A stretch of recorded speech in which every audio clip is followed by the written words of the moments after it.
te anga kan ti ke po min lo ha kang kong khar moya kya kat tir thin chun zanin lom na lui kam moya nun na thing zar huana thiam changa kadin hun tu kang hak lel lal ro pui lo bal thuai khoi ro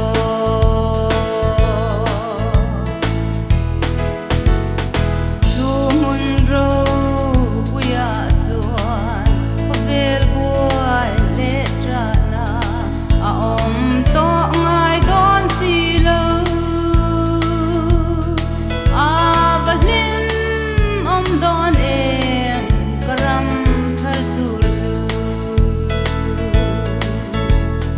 kat tir thin chun zanin lom na lui kam moya nun na thing zar huana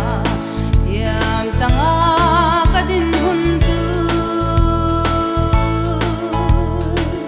kang hak lel lal ro pui lo bal thuai khoi ro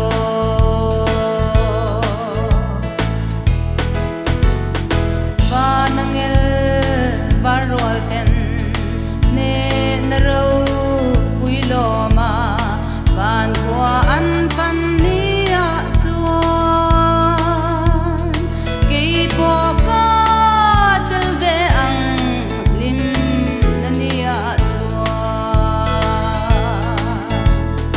kat tir thin chun zanin lom na lui kam moya nun na thing zar huana thiam changa kadin hun tu kang hak lel lal ro pui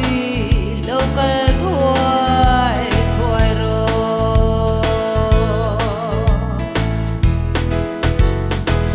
Ram no mel enga yang lim na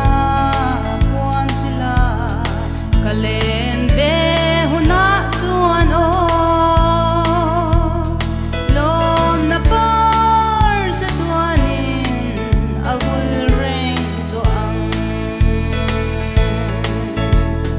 kat tir thin chun zanin